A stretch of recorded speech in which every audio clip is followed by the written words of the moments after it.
The people of Erindor feared only one place more than the Frost Mountains. The frozen lake. They said its ice remembered every life it had taken. Once you stepped onto its silent white surface in the heart of winter, the lake decided whether you would ever return. Most never dared test the old legend. Yet on the coldest day anyone could remember, a young woman walked onto that cursed ice carrying a dying white wolf across her shoulders. His silver-white fur was stained with blood. His breathing was little more than a fading whisper. Every painful step threatened to send them both beneath the frozen surface forever. No one understood why she would risk her own life for the creature everyone feared. No one knew the wolf she carried was not an ordinary beast. And no one, not even Elara herself, realized that far beyond the swirling snow, another pair of golden eyes followed her every step from the cliffs above. The wolves hidden among the pines did not attack. The ravens fell strangely silent.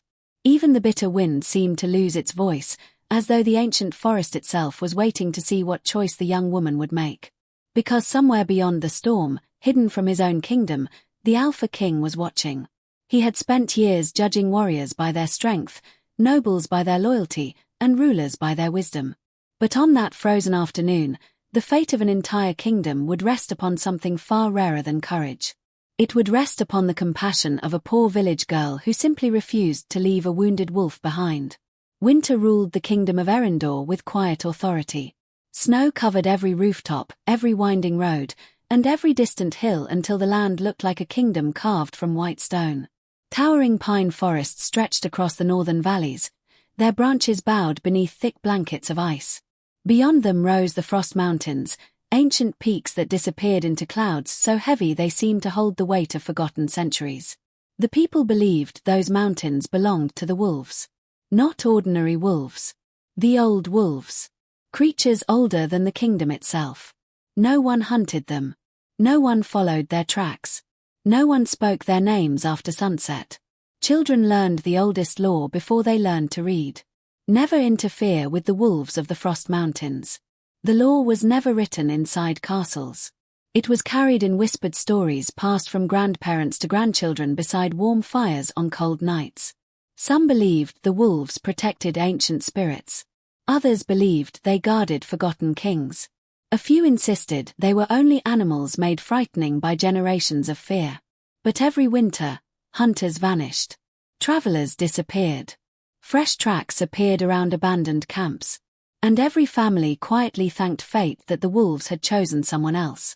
Far below those legendary mountains stood a tiny village beside the frozen lake. It was a humble place where life depended more upon kindness than fortune. The cottages were built from rough pine logs, their roofs buried beneath snow so deep that only the smoking chimneys revealed anyone still lived inside. Children laughed while chasing one another through narrow paths cleared each morning. Women baked coarse bread whose comforting scent drifted through the icy air. Men repaired fishing nets they would not use again until spring. Everyone worked. Everyone struggled. Everyone survived together. At the very edge of the village stood the smallest cottage of all. Its wooden walls leaned slightly with age. The fence surrounding its little garden had long since disappeared beneath snow. A single lantern glowed softly inside the frosted window. That was where Elara lived. The morning began long before sunrise. The room remained dark except for glowing embers sleeping inside the stone fireplace. Elara quietly wrapped a woolen shawl around her shoulders before adding another log to the fire. The flames slowly awakened, filling the cottage with golden light. Behind her, an elderly woman stirred beneath a thick blanket. "You're awake before the birds again," her grandmother murmured with a sleepy smile. Elara laughed softly. "The birds are smarter than I am. They stay warm." Myra smiled as she slowly sat upright. Time had stolen much of her strength, but it had never touched the kindness in her eyes. Deep wrinkles framed a face that had smiled through more winters than most people could imagine. "You should have let me start the fire. You've earned your rest. And you've earned yours." Neither woman won that familiar argument. Instead, they shared quiet laughter while the kettle slowly began to sing above the flames. Breakfast was simple. A small loaf of yesterday's bread. A handful of dried herbs steeped into warm tea. The last piece of smoked fish they had been saving. Ilara carefully broke the fish into 2 pieces. Without looking up, Myra quietly slid the larger portion back onto Ilara's plate. You need your strength. So do you. I've lived through 68 winters. And I'd like you to survive 69. The old woman chuckled before finally accepting half. There was never enough food inside the cottage. Yet somehow, neither of them ever felt poor. When breakfast ended, Ilara pulled on her thick boots and stepped outside carrying an empty basket. Fresh snow crunched beneath her feet. The air was so cold it stung her lungs with every breath. Smoke curled peacefully from neighboring chimneys while the first pale light of dawn painted the eastern sky. Her daily work was never glamorous. She gathered fallen branches from the forest, collected herbs hidden beneath snow-covered rocks, helped elderly neighbors carry water, mended torn clothing for families who could not afford new cloth. Some paid with coins. Most paid with bread. Others simply offered grateful smiles. Ilara accepted all of them equally. As she crossed the village square, little Thomas came running toward her. He couldn't have been older than 8. Tears rolled down his red cheeks. My lamb is gone. He struggled to catch his breath. I left the gate open. Ilara knelt beside him. When did you see her last? This morning. Together they searched behind cottages, through empty sheds, and along the frozen stream. Nearly an hour later they found the frightened little lamb tangled beneath a fallen fence near the edge of the woods. The animal kicked wildly in panic. Easy, Ilara whispered. She slowly untangled the frightened creature while gently stroking its trembling neck. Within moments the lamb settled completely. Thomas wrapped both arms around its neck. I thought she'd never come back. Ilara smiled. Sometimes being lost just means someone hasn't found you yet. The boy beamed. He reached into his pocket and pulled out a tiny carved wooden bird. My father made this. You should keep it. I want you to have it. Ilara hesitated before accepting the little gift. To anyone else it was only carved wood. To Thomas, it was treasure. She tucked it carefully inside her coat. I'll keep it forever. The boy ran home smiling. Ilara watched him disappear into the snow. She never noticed someone watching her from the far side of the square. The village elder. His thoughtful eyes lingered on her longer than usual. He slowly shook his head. That girl gives pieces of her heart away every single day. By afternoon the sky had changed. Heavy grey clouds rolled over the mountains. The cheerful blue disappeared beneath layers of gathering storm. The wind became sharper, colder. The birds vanished. Even the horses inside the stable grew restless. Old Henrik, the village fisherman, glanced toward the northern peaks before quietly packing away his nets. We're getting a bad one. Another man nodded. I can feel it in my bones. Within an hour the first heavy snow began falling. The marketplace emptied. Shop doors closed. Families hurried indoors.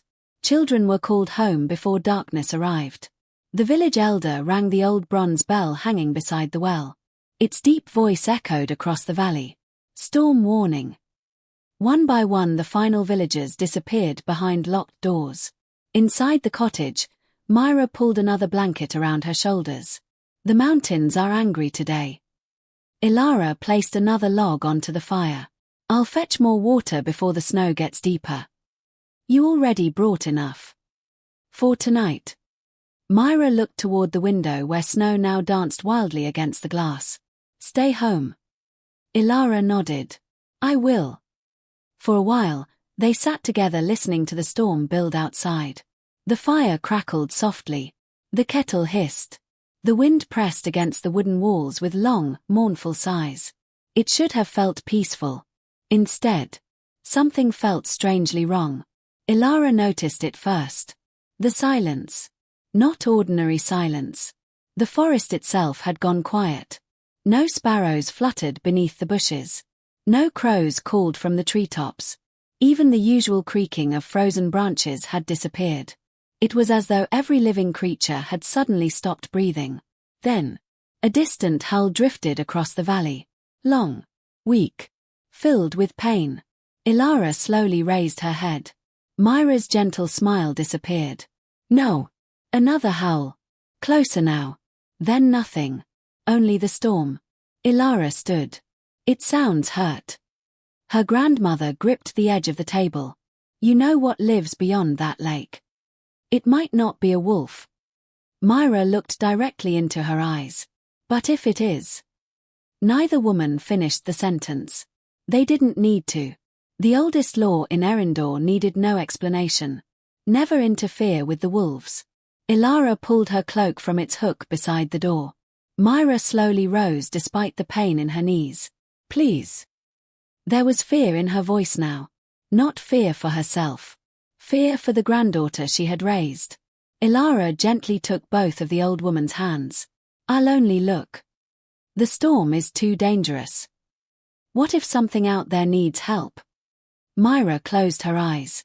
She had asked herself that same question countless times when she was young. She knew no words would stop the girl standing before her. Because kindness like Ilara's was not something that could be taught. It was something people were born carrying. Finally, the old woman reached beneath her shawl and removed a small silver pendant shaped like a pine leaf. It had belonged to Ilara's mother. She fastened it around the young woman's neck. Then come back to me. Ilara embraced her tightly. I always do. She opened the door. The storm swallowed her almost instantly. Snow rushed into the cottage before the door slammed shut behind her. Myra remained standing beside the window, watching the white curtain outside. Her whispered prayer disappeared into the roaring wind. Far beyond the village. Beyond the frozen shoreline. Beyond the reach of human eyes. Something ancient had already begun watching the girl who had just stepped into the storm. The wind grew fiercer with every step. Snow swirled across the valley in great white waves, erasing the path behind Ilara almost as quickly as she made it. Within minutes, the warm lights of the village had vanished into the storm, leaving her surrounded by nothing but endless white and the low, mournful cry of the wind. She pulled her cloak tighter around her shoulders. Each breath burned her lungs. Tiny crystals gathered in her eyelashes until the world appeared blurred around the edges. Still, she kept walking. The howl she had heard refused to leave her thoughts. It had not sounded angry.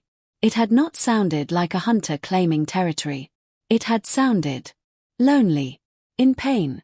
Ahead, the frozen shoreline slowly emerged through the storm. Tall reeds stood trapped inside thick ice, bending beneath heavy snow. Dark rocks marked the edge of the lake like sleeping giants wrapped in winter's blanket. Everything seemed frozen in time. Yet something was waiting there. She could feel it. A sudden gust swept across the lake. Snow lifted into the air, revealing a pale shape lying several yards ahead. At first, Ilara thought it was a fallen tree covered in frost. Then the shape moved. Only slightly. A slow rise. A weak breath. Her heartbeat quickened. She hurried forward, slipping twice before reaching the motionless figure. The storm fell strangely quiet around her. There, half buried beneath drifting snow, lay the largest wolf she had ever seen. Its coat shone white beneath the grey sky, almost glowing against the frozen earth. Even injured, it looked magnificent.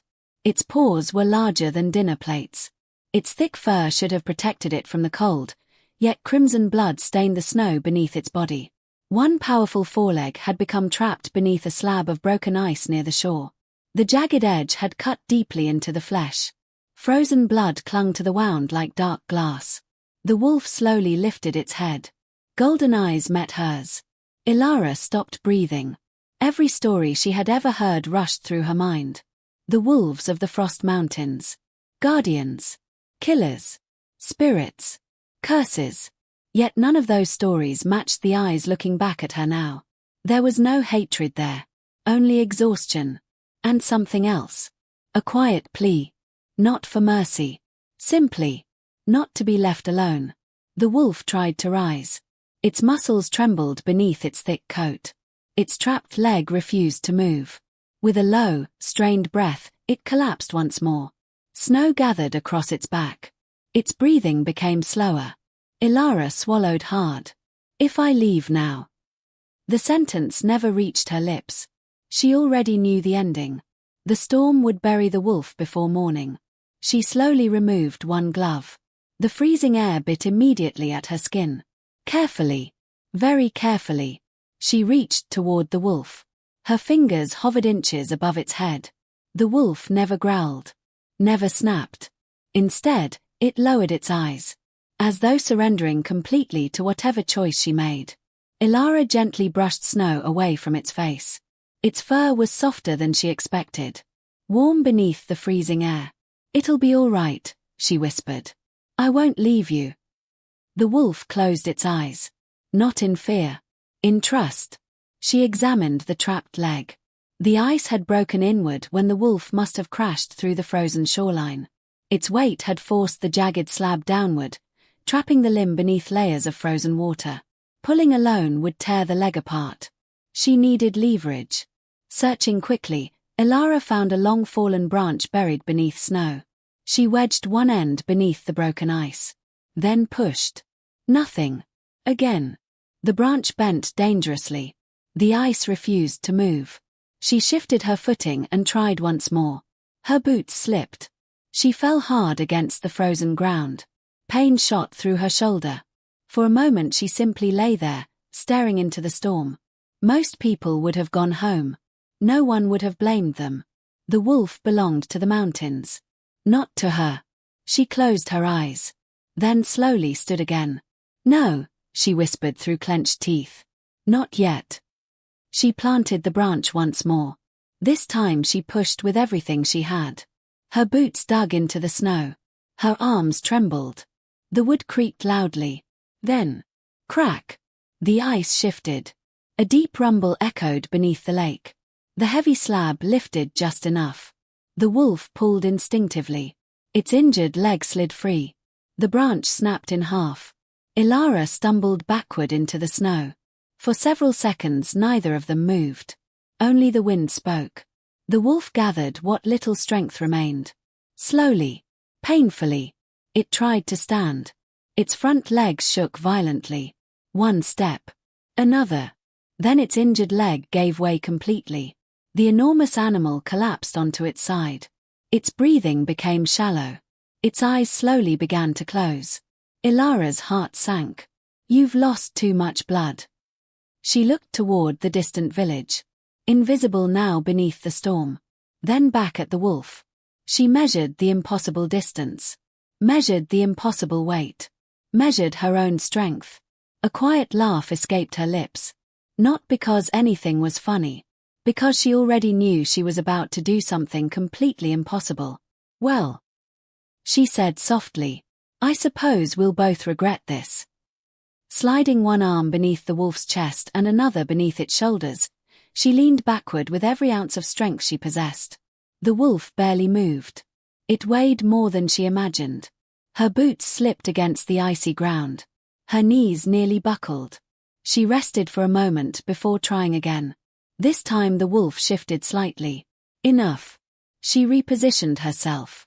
Using her back instead of her arms, she slowly lifted. Every muscle screamed.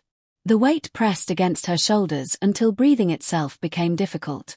Yet somehow, the wolf remained strangely still. Almost as though it understood she was giving everything she had. Step by step, she began walking. High above the lake, hidden among towering black cliffs, another figure watched through the storm. His cloak blended perfectly with the stone around him. Snow gathered upon broad shoulders that never moved. Beside him stood 3 enormous black wolves.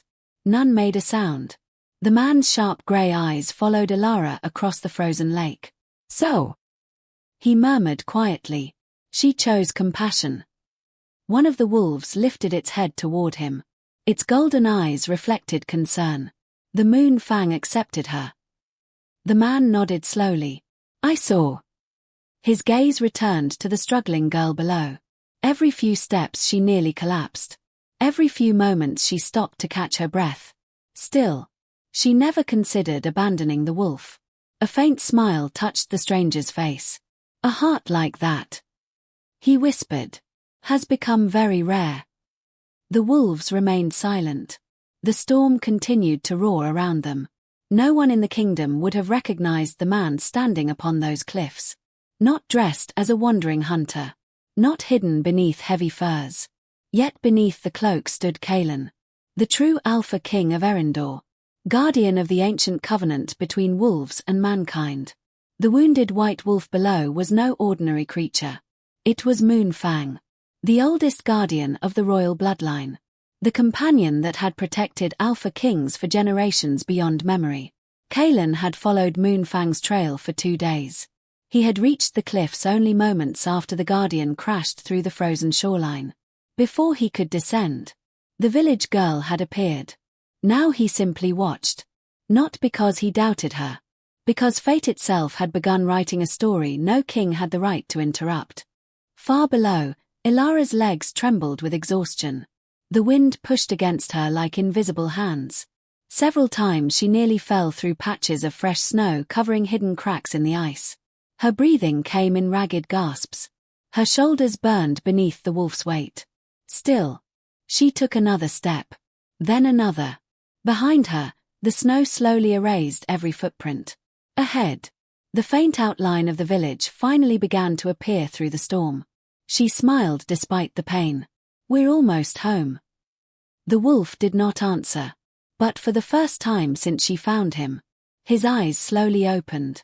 And somewhere far above, the Alpha King watched those golden eyes settle upon the young woman carrying him through the storm. Moonfang had chosen to trust her. Kaelin knew exactly what that meant. The fate of Erindor had just changed forever. The first lights of the village shimmered through the curtain of snow like distant stars. By the time Ilara reached the southern shore of the frozen lake, every step had become a battle against her own body. Her legs trembled beneath the wolf's immense weight. Her shoulders burned as though hot iron had been pressed into them. Even her hands had grown numb inside her woolen gloves. She stumbled once. Then again. The great white wolf shifted slightly across her shoulders, and for a terrifying heartbeat she thought she would lose her balance. Her boot slid across the ice. A loud crack echoed beneath her feet. She froze. The sound faded. The lake remained still. Only after several long breaths did she dare move again.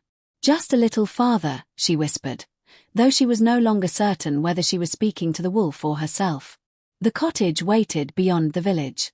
If she could reach it, perhaps they both might survive the night. The storm had driven everyone indoors long before sunset. Wooden shutters were closed tight against the wind.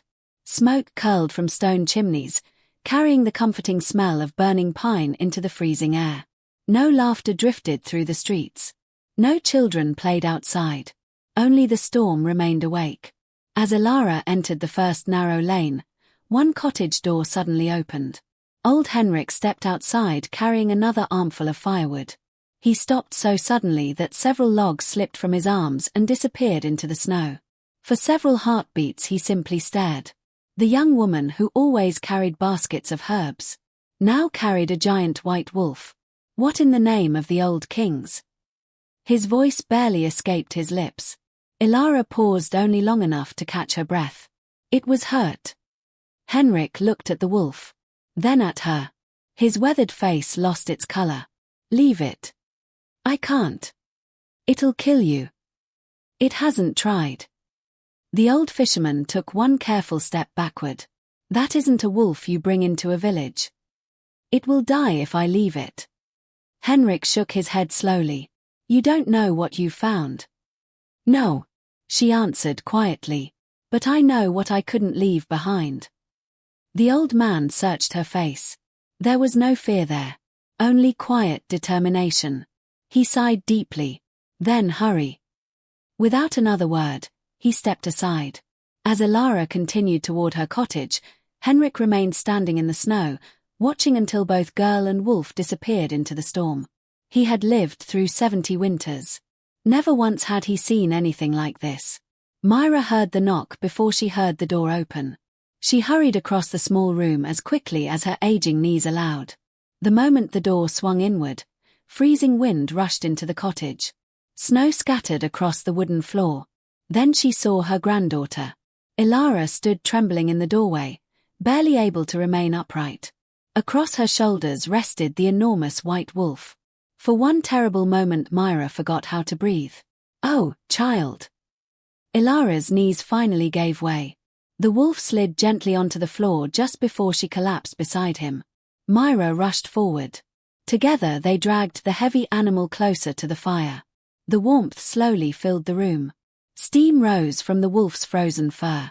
Its breathing remained shallow. Ilara struggled to remove her soaked gloves. Her fingers shook so violently she could barely untie them. Myra wrapped a thick blanket around her shoulders. What happened? I found him by the lake. You crossed the ice. Ilara nodded weakly. He was trapped. Myra looked toward the silent wolf. His size filled nearly half the room. No ordinary animal had ever looked so noble. Even wounded. Even unconscious. He carried himself like something born long before human kingdoms. You know what the stories say. I know. And still you brought him here. Ilara met her grandmother's worried eyes. I couldn't walk away. Myra closed her own eyes for a long moment. When she opened them again, she simply smiled. Then we'll save him together. The cottage became wonderfully alive with quiet purpose. Myra hung wet clothes near the fire. Ilara warmed fresh water over glowing coals. Bundles of dried herbs were taken from shelves built years earlier by Ilara's father. The room filled with the comforting scent of pine resin, rosemary, and mountain sage. Carefully, Ilara knelt beside the wolf. His injured foreleg still bled despite the freezing cold. The wound was deeper than she had first realized. Ice crystals clung to torn flesh. She dipped a clean cloth into warm water. I'm sorry. The words were barely a whisper. She gently cleaned the wound.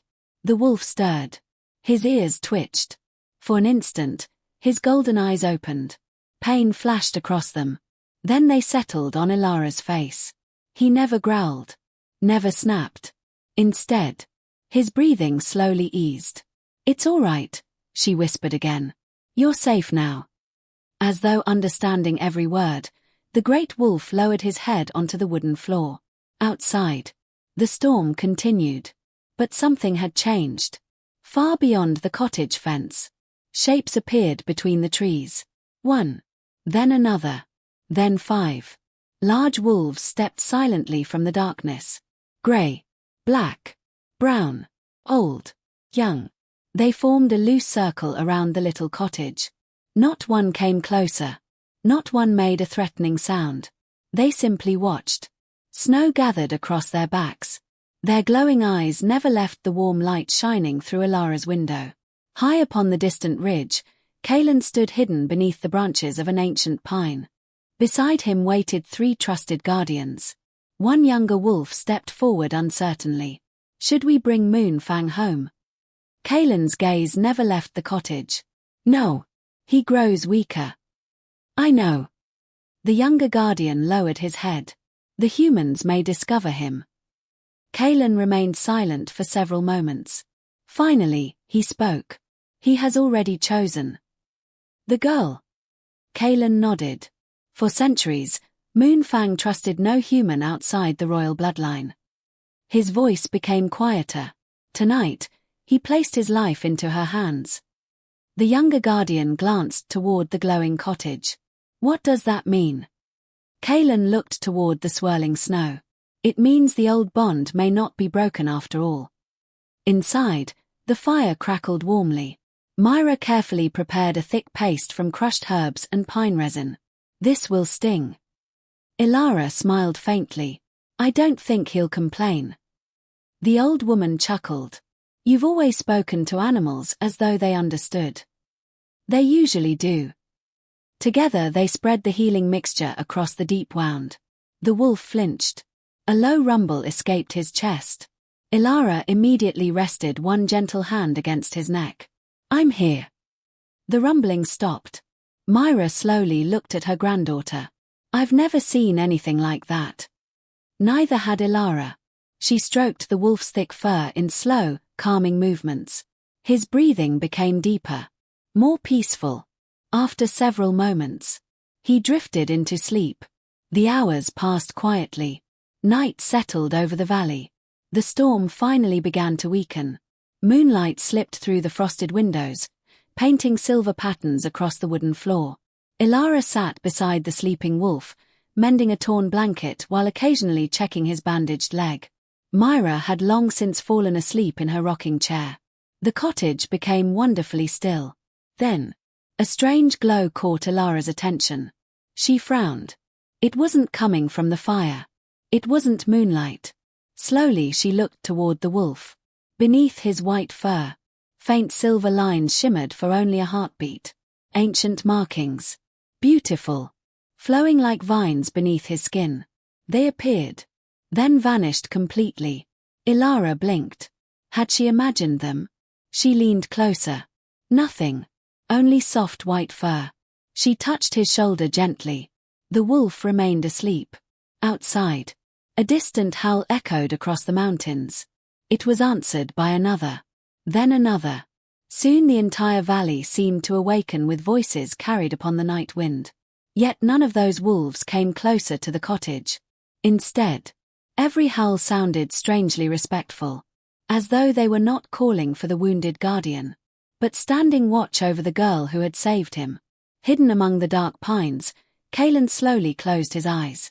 The ancient markings had awakened. The old magic was stirring once more. For the first time in many years, hope had returned to the kingdom of Erindor. But far away, inside the towering stone walls of Blackthorn Keep, another man stared into the fire with cold, calculating eyes. Lord Varek listened as a kneeling messenger finished his report. A white wolf disappeared near the frozen lake, my lord. Varek's fingers tightened around the arm of his chair. The guardian. The messenger lowered his head. We believe so. Silence filled the great hall. Then Varek slowly rose. A cruel smile spread across his face. Search every forest. His voice was calm enough to chill the room. Search every village. If the sacred white wolf still breathes. His eyes darkened like gathering storms. Bring me its head. Morning arrived quietly over the kingdom of Erindor. The storm had passed during the night, leaving the valley buried beneath fresh snow that sparkled beneath the pale winter sun. Smoke rose lazily from the village chimneys, and for the first time in days, the wind had softened into little more than a gentle whisper weaving through the pine trees. Inside the small cottage beside the frozen lake, the fire still glowed warmly. Ilara had not slept. Curled beneath a wool blanket beside the hearth, she had spent the entire night watching over the wounded white wolf. Every few minutes she checked the bandages around his leg, replacing them whenever fresh blood soaked through the cloth. Her own eyes had grown heavy. Dark circles rested beneath them. Yet every time sleep threatened to claim her, she glanced toward the great wolf and quietly forced herself awake again. Finally, just as the first rays of sunlight slipped through the frosted window, the wolf moved. His ears twitched. A slow breath filled his broad chest. His golden eyes opened. For several long moments he remained perfectly still, studying the unfamiliar room around him. The wooden beams. The stone fireplace. The drying herbs hanging from the ceiling. Then his gaze settled upon Ilara. She smiled gently. Good morning. The wolf blinked once. His breathing remained calm. He remembered. He remembered the frozen lake. The crushing ice. The fading strength in his body. And the young woman who had refused to leave him behind. Slowly, he lowered his massive head. Not from weakness. From gratitude. Ilara noticed the movement and quietly reached toward him. Her fingers rested lightly against the thick fur behind his ear. You don't have to thank me. The wolf closed his eyes. For the first time in many years, Moonfang allowed himself to rest without fear. Myra placed a steaming bowl of broth onto the table. I've never cooked for a wolf before. Ilara laughed softly. I don't think he minds. The old woman smiled, though concern still lingered in her eyes. He'll need meat. We don't have much. Myra quietly looked toward the small pantry. Only 2 smoked rabbits remained hanging from the ceiling. They had planned for those to last nearly 2 weeks. Without another word, she removed one and placed it beside Ilara. The younger woman hesitated. But that's for us. No. Myra shook her head gently. It's for the one who cannot hunt. Ilara looked at her grandmother with quiet admiration. You always know the right thing. The old woman smiled. I learned it from someone who refuses to leave wounded creatures in the snow. Together they carried the meat toward the resting wolf. Moonfang slowly lifted his head. His nose twitched. Carefully, Elara placed the food near him before stepping back. She refused to force him. The wolf studied her for a moment. Then, with surprising gentleness, he began to eat. Not greedily. Not like a starving predator. With quiet dignity. As though he understood exactly how precious that meal truly was. Outside, the village had already begun talking. News traveled faster than winter winds. Before midday, nearly everyone knew that Elara had brought a giant white wolf into her cottage. Some refused to believe it. Others insisted they had seen the animal with their own eyes. Near the village well, neighbors gathered in uneasy whispers. She's lost her senses. No ordinary wolf lets itself be carried. My grandfather warned us about white wolves. They're omens. Or curses. Old Henrik leaned upon his walking stick. You've all forgotten what I saw. The others turned toward him. It never once tried to hurt her. A younger man frowned. Not yet. Henrik slowly shook his head. I've looked into the eyes of hunting wolves. He paused. Those weren't the eyes I saw yesterday. What did you see? The old fisherman stared toward Elara's cottage in the distance. I saw trust. The group fell silent. No one wanted to admit that frightened them even more than anger would have. Hidden beyond the tree line, dozens of wolves watched the village. Grey wolves. Black wolves. Young hunters. Ancient guardians whose muzzles had turned silver with age. Not one crossed the invisible line separating forest from village. Instead, they waited patiently beneath the pines. Watching. Listening. Protecting. One curious pup wandered too close before an older wolf gently nudged him back with its nose. There would be no mistakes. No fear. Not while Moonfang remained under the girl's protection. High above them, Kalen observed everything from a rocky ridge overlooking the valley. His cloak blended perfectly with the snow-covered stones. Beside him stood Rowan, his oldest companion among the royal guardians. Rowan's scarred face reflected years of battle. The packs grow restless, Rowan said quietly. They wish to see Moonfang. They will. Kalen never looked away from the village. But not today. Rowan studied the young king carefully. You trust the girl. Kalen answered after a long silence. I trust what she has already chosen. You know nothing about her. I know enough. Kalen's grey eyes softened. She crossed a cursed lake carrying someone she believed was only a wounded animal. He glanced toward the little cottage. Compassion that expects nothing in return. His voice became almost thoughtful. Cannot be faked. Inside the cottage, Moonfang finally gathered enough strength to stand. He rose slowly, favoring his injured leg. His massive body towered over Elara. For a heartbeat she wondered if the old stories had been right after all. The wolf looked magnificent. Powerful. Wild. He took one careful step toward her. Another. Then. He lowered his great head until his nose gently touched the back of her trembling hand. Warm breath drifted across her cold skin. His tail remained still. His ears relaxed. It was not the greeting of a beast. It was a promise. Myra watched quietly from across the room. A tear slipped unnoticed down her cheek. Your grandfather once told me, she whispered, that trust is the rarest gift in the world.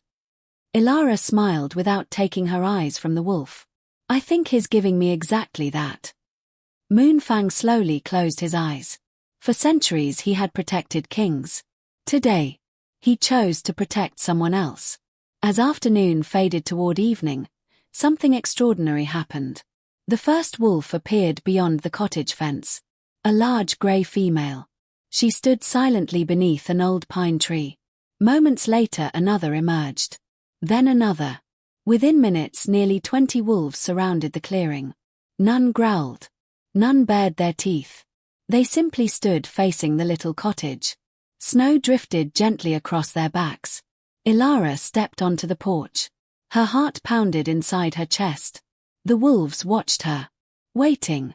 She slowly descended the wooden steps. Every instinct told her she should be afraid. Instead, she walked toward them. The largest grey wolf stepped forward. She stopped only a few feet away. Then, with slow and graceful movement, the wolf lowered her head. One by one. Every wolf in the clearing did the same. Not submission. Respect. Ilara stared in disbelief. I don't understand. Moonfang appeared quietly behind her. Though still limping, he walked proudly into the snow. The waiting wolves immediately raised their heads toward him. A deep chorus of gentle whines echoed through the forest. They had found their guardian. Yet not one rushed forward. Each waited for Moonfang's permission. The great white wolf glanced toward Ilara. Only after she nodded softly did he walk among his waiting pack. Kalen watched the scene from the distant ridge. A faint smile touched his lips. The old bond remembers. Rowan looked at him. So do the wolves. As darkness settled once more across the valley, another rider galloped through the gates of Blackthorn Keep. His horse collapsed from exhaustion before he reached the great hall. The messenger stumbled inside, covered in snow. Lord Varric stood waiting beside the roaring fireplace. Speak. The exhausted soldier knelt. My lord. He struggled to catch his breath. The white wolf has been found. Varric's eyes narrowed. Where? In a village beside the frozen lake. And? The soldier hesitated. A young woman saved it. Silence filled the hall. Then Varric began to laugh. Not loudly. Not joyfully. Coldly.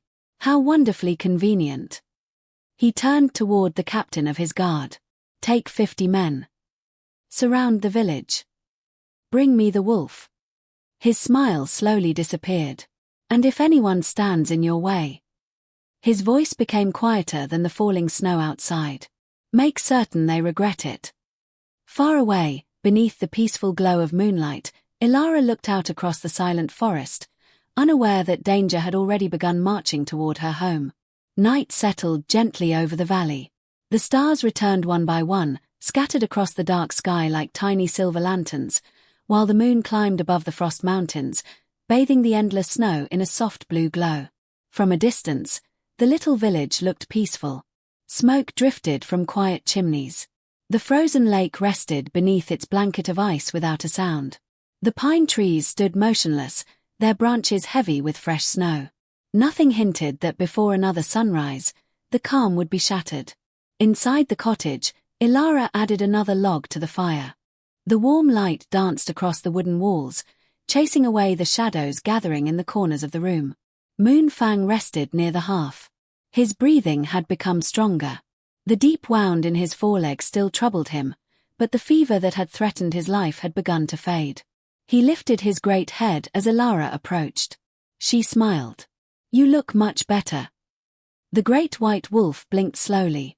His tail brushed once against the wooden floor. It was the smallest movement. Yet it filled the little cottage with quiet joy. Myra noticed it too. I believe, she whispered, he's beginning to feel at home. Ilara laughed softly. I hope he doesn't grow too comfortable. Moonfang looked toward her with calm golden eyes. For just a moment. He almost seemed amused. The evening meal was simple. A pot of vegetable stew simmered above the fire. Fresh bread baked slowly inside the small stone oven. The comforting scent filled every corner of the cottage. Ilara tore another piece of smoked meat into smaller portions and placed it before Moonfang. The guardian accepted it gently from her hands. Never once did his teeth touch her fingers. Every movement carried remarkable restraint. Even Myra shook her head in amazement. I've seen hunting dogs with worse manners. Ilara smiled. I think he knows he's a guest. Moonfang quietly lowered his head again. Outside, a low howl drifted through the forest. He immediately raised his ears. Another answered. Then another. Not warning calls. Not hunting cries. Messages. The wolves were speaking to one another. Moonfang listened without moving. Finally, he answered with a single deep howl that rolled across the valley like distant thunder. Within seconds, silence returned. Ilara looked toward the window. It sounds as if they're checking on you. Moonfang simply rested his head once more. He knew far more than she did. The packs were not merely checking. They were reporting. Strangers had entered the valley. Miles away, dark shapes moved through the forest. 50 mounted soldiers rode beneath snow-covered pines. Their armor clinked softly with every step their horses took. Torches flickered in the darkness, throwing restless shadows across the snow. At their head rode Captain Aldrin, Lord Varric's most loyal commander. Unlike many of Varric's officers, Aldrin took no pleasure in cruelty. He simply obeyed orders. That had always been enough. One younger soldier guided his horse beside him. "Do you truly believe the stories?" Aldrin kept his eyes on the narrow trail. "I believe my lord wants that wolf. And the girl? If she surrenders it." He paused. "She'll live." The younger man looked uneasy. "And if she refuses?" Aldrin did not answer. The silence told him everything. Hidden among the trees, dozens of wolves followed them. Not a single branch snapped beneath their paws. Not one growl escaped their throats. They moved like shadows between moonlit pines. Watching. Waiting. One young wolf shifted impatiently. Rowan blocked his path with a firm shoulder. "Not yet." The younger wolf flattened his ears. They marched toward Moonfang. "I know. We should strike now." Rowan looked toward the ridge above them. "The Alpha King has not given the order." Every wolf immediately became still. Far above, Kalen stood watching the soldiers below. His face remained calm. But inside, his thoughts were restless. For years he had hidden from the kingdom. Watching. Waiting. Searching for proof that humanity still remembered its ancient promises. Now, one village girl had given him more hope than an entire generation of nobles. He would not allow that hope to die. Morning broke beneath pale grey skies. Ilara stepped outside carrying a wooden bucket toward the frozen well. Fresh snow crunched beneath her boots. The air smelled wonderfully clean after the night's snowfall. She paused. Something felt wrong. The forest had become too quiet again. No birds. No squirrels. Nothing. Only stillness. Moonfang appeared quietly beside her. He stood perfectly motionless. His ears pointed toward the eastern road. A low rumble vibrated deep within his chest. Ilara looked in the same direction. At first, she saw nothing. Then, far beyond the trees, tiny black figures emerged against the endless white snow. Horsemen. Many of them. Her heart skipped. The village bell rang only moments later. Its heavy voice echoed across the valley. Once. Twice. 3 times. The signal for danger. Doors flew open. Villagers hurried into the square. Children were pulled indoors. Men reached for old hunting bows and woodcutting axes. No one expected victory. Only survival. Captain Aldrin rode into the village at the head of his men. His horse stopped beside the frozen well. Snow drifted quietly around polished armor. He removed his helmet. "I come under the authority of Lord Varric." His voice carried across the silent square. "We seek a white wolf." No one answered. Aldrin continued. "It is accused of bringing death across the northern valleys." The villagers exchanged uncertain glances. Even those who feared the wolf struggled to believe the accusation. Old Henrik stepped forward. "I've seen that animal." Aldrin looked toward him. "It has harmed no one." The captain's jaw tightened. "My orders are clear." He turned toward Ilara's cottage. "Bring us the wolf." Ilara slowly walked into the square. Moonfang remained beside her. Gasps spread through the gathered villagers. In daylight, the Guardian looked even more magnificent than before. His white coat shimmered beneath the winter sun. His wounded leg remained wrapped in clean bandages. Despite his injury, he carried himself with quiet strength. The soldiers immediately lowered their spears. Several horses stepped backward nervously. Aldrin studied the great wolf carefully. He had expected a monster. Instead, He found an animal standing calmly beside a young woman. The contrast unsettled him. "You are hiding a royal beast." Ilara frowned. "I found an injured wolf. It belongs to Lord Varek." Moonfang's ears flattened. A deep growl rolled across the square. Not wild. Not angry. Warning. Aldrin instinctively rested one hand upon his sword. Ilara stepped gently in front of the wolf. "Please." She looked directly at the captain. "He cannot even walk properly. He is dangerous. He hasn't harmed anyone. My orders remain the same." Two soldiers moved forward. Moonfang shifted his weight. Pain flashed across his injured leg. Still, he stood between the soldiers and Ilara. The entire square held its breath. Before another step could be taken, a single howl echoed across the valley.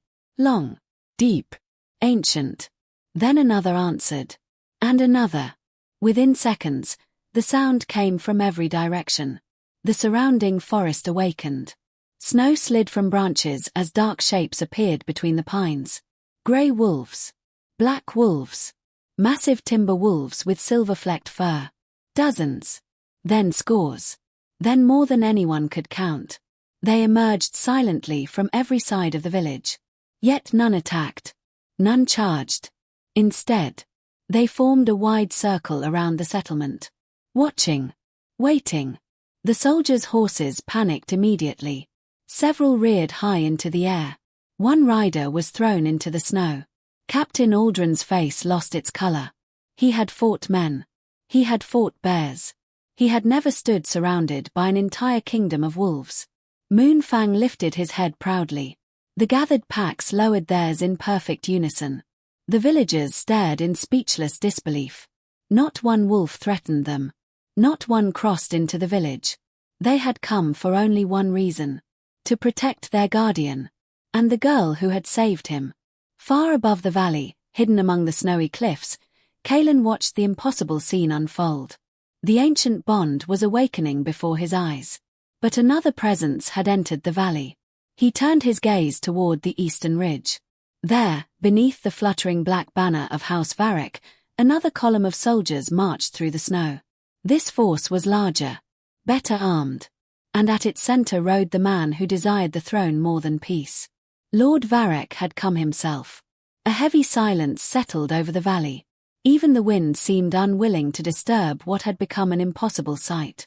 The village stood at the center of a great circle. On one side were frightened villagers clutching hunting bows, axes, and wooden staffs that suddenly felt far too small. On the other stood Lord Varek's soldiers, their polished armor glinting beneath the pale winter sun. Beyond them, hundreds of wolves waited among the snow-covered pines. Grey wolves. Black wolves. Massive white hunters from the highest peaks. Young wolves stood shoulder to shoulder with old guardians whose scarred muzzles spoke of countless winters. None growled. None charged. They simply watched. The valley itself seemed to hold its breath. Lord Varek guided his black stallion into the center of the frozen road. His armor was trimmed with dark silver. A crimson cloak flowed behind him despite the still air. His sharp eyes immediately found Moonfang. For a brief moment, surprise crossed his face. Then satisfaction. "So," he said quietly, "the old guardian still lives." His smile slowly widened. "I had begun to wonder." Moonfang stepped forward despite the pain in his injured leg. His golden eyes never left Varek. The old guardian remembered him. Remembered every broken promise. Every lie. Every drop of innocent blood spilled in the pursuit of power. A deep growl rolled through the valley. The surrounding wolves lowered their heads. Waiting. Varek looked toward Ilara. "You."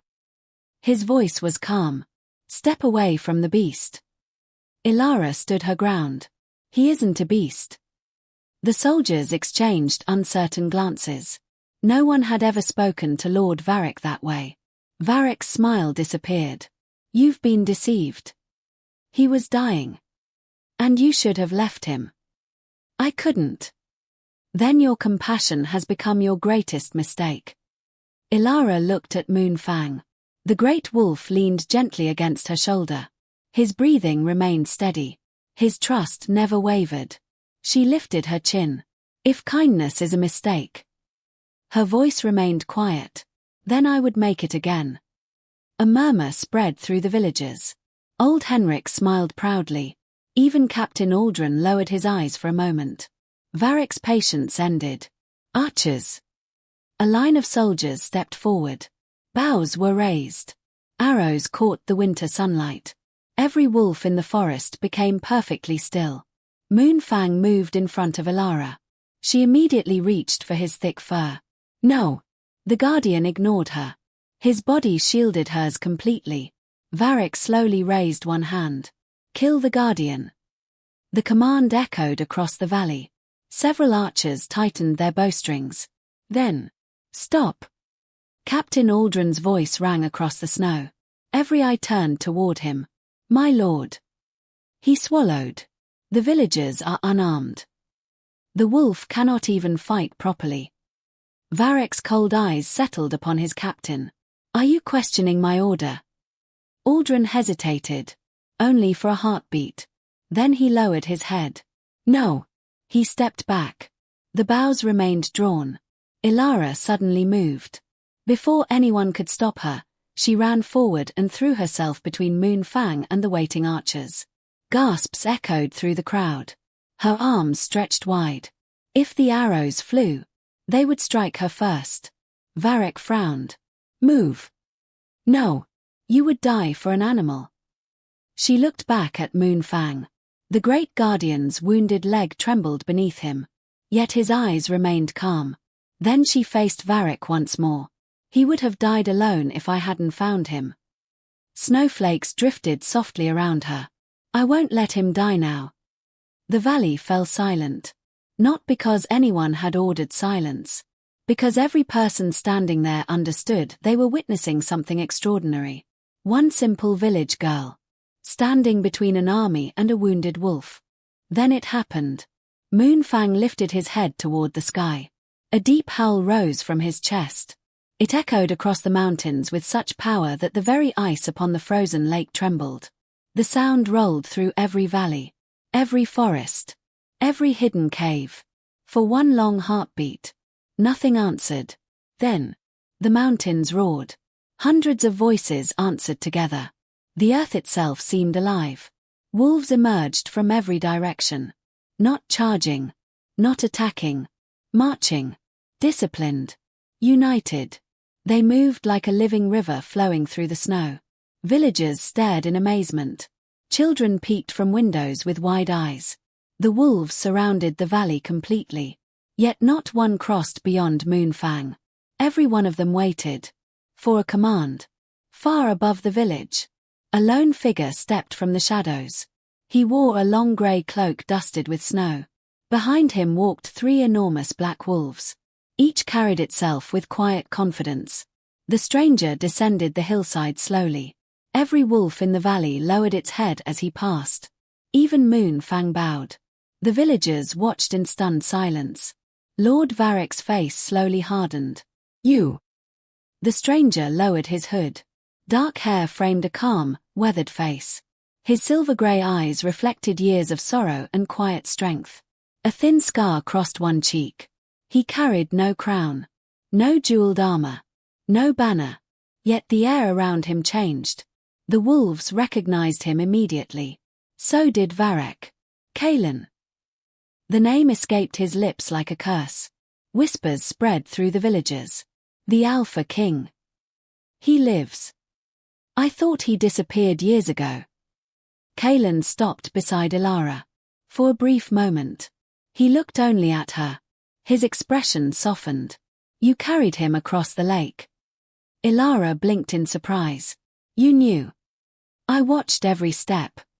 She stared at him, unable to find words.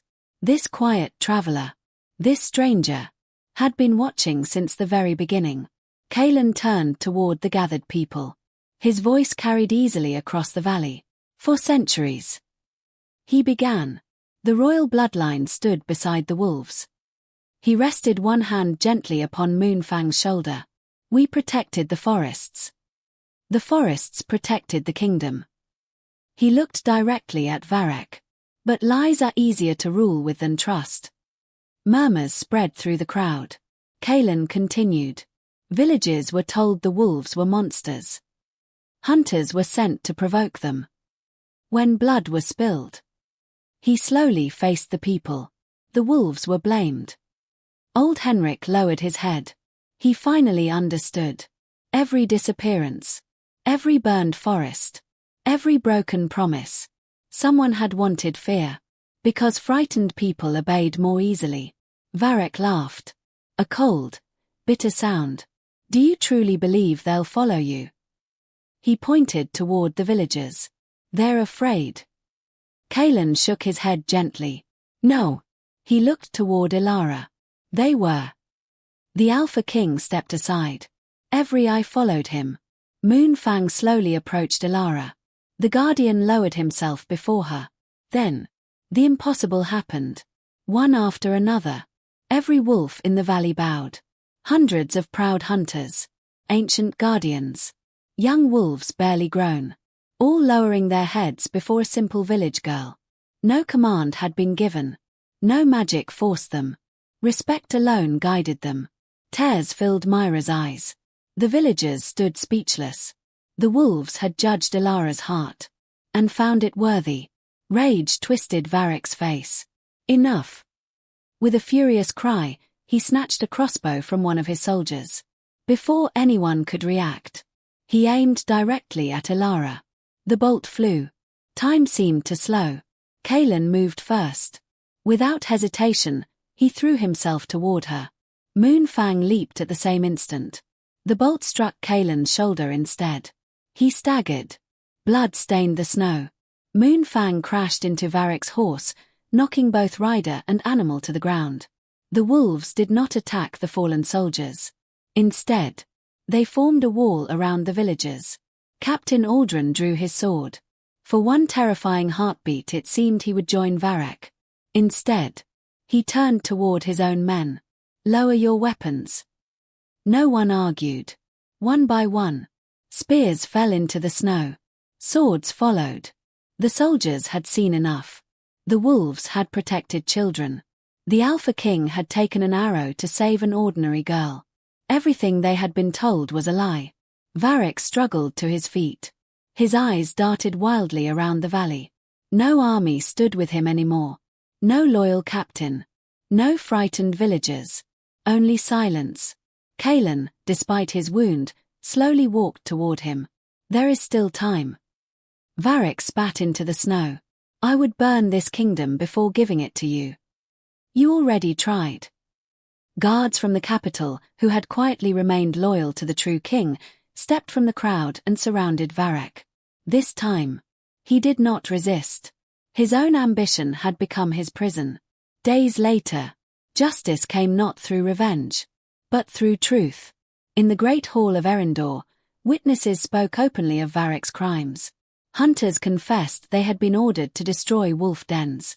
Villagers revealed years of threats and fear. Even Captain Aldrin stood before the court and admitted his part in carrying out cruel commands. Varek was stripped of his title and sentenced to spend the rest of his life in the lonely fortress where he had imprisoned so many innocent people. The kingdom would remember his name, not as a ruler, but as a warning. Winter slowly loosened its grip. Snow melted from rooftops. Tiny streams flowed once more beneath the trees. The frozen lake, once feared by every traveler, reflected the bright blue sky again. Children laughed along its shores. For the first time in generations, wolves could be seen watching peacefully from distant hills. No one chased them. No one reached for a weapon. Respect had replaced fear.